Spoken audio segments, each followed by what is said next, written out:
Salah satu hal yang perlu dipelajari dari surat ini adalah tentang manajemen yang baik sebagai kunci keunggulan. Nabi Sulaiman alaihissalam mengumpulkan semua bala tentaranya yang terdiri dari makhluk jin, manusia, dan burung-burung. Nabi Sulaiman diiringi oleh mereka dengan segala kebesaran dan kemegahannya di tengah-tengah bala tentara mereka, karena merekalah yang mengiringinya. Setelah mereka terdapat bala tentara dari makhluk jin, sedangkan bala tentara burung, kedudukan mereka berada di atas, di udara. Apabila matahari panas, maka burung-burung itu menaunginya dengan sayap-sayapnya. Wa husira li Sulaimana junuduhu minal jinni wal insi wat thairi fahum yujaun. Dan dihimpunkan untuk Sulaiman tentaranya dari jin, manusia, dan burung, lalu mereka itu diatur dengan tertib. Dia menyusun secara rapi barisan masing-masing, mulai dari pertama sampai yang terakhir, agar tiada seorang pun yang melangkahi posisi yang telah ditetapkan baginya. Mujahid mengatakan bahwa Sulaiman menjadikan pada tiap barisan komandannya sendiri yang mengatur barisan tersebut agar rapi dan berjalan dengan tertib,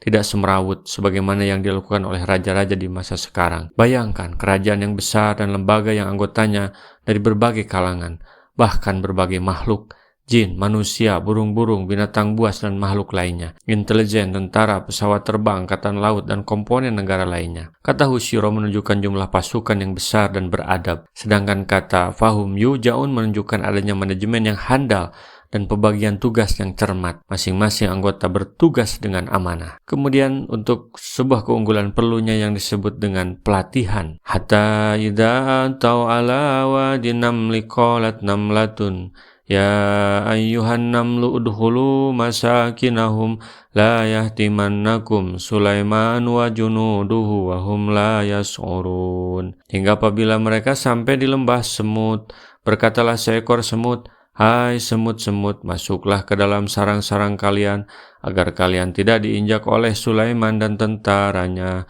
sedangkan mereka tidak menyadari." Manakala Nabi Sulaiman beserta bala tentaranya yang mengiringinya sampai di lembah semut, diriwayatkan Ibnu Asakir bahwa semut yang berbicara itu pincang kakinya. Ia merasa khawatir makhluk jenisnya akan binasa karena terinjak-injak oleh teracak kuda-kuda pasukan Nabi Sulaiman alaihissalam. Maka ia menyerukan kepada makhluk jenisnya agar memasuki sarang-sarang mereka. Nabi Sulaiman alaihissalam mengerti pembicaraan itu. Fatabassama dhahikam min qawliha wa qala rabbi a'zini an askura ni'mataka allati an'amta alayya wa ala walidayya wa an amala salihan tardahu wa adhilni birahmatika fi ibadikas salihin. Maka dia tersenyum dengan tertawa karena mendengar perkataan semut itu, dan dia berdoa, "Ya Tuhanku, berilah aku ilham untuk tetap mensyukuri nikmatmu yang telah Engkau anugerahkan kepadaku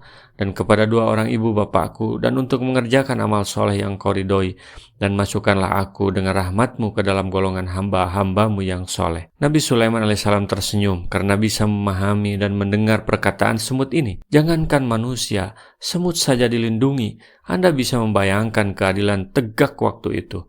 Seorang petani yang hebat, ia bisa mendengar bahasa tanaman. Ketika tanaman layu misalnya, petani hebat akan bisa mendengar, "Oh, ini membutuhkan makanan ini." Kenapa produk pertanian dari suatu negara bisa lebih unggul dari negara lainnya? Karena negara tersebut bisa mendengar kebutuhan tanamannya, sehingga bisa menghasilkan tanaman yang unggul.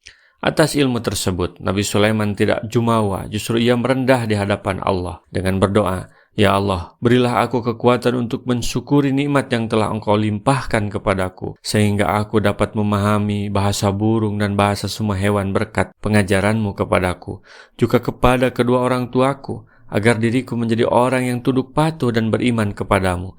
Ini adalah gambaran kualitas pribadi Nabi Sulaiman. Rasulullah SAW bersabda, "Baligu anni walau ayatan." Sampaikan dariku meskipun satu ayat. Mari kita sebarkan jalan kebahagiaan dengan like, share, dan subscribe channel ini.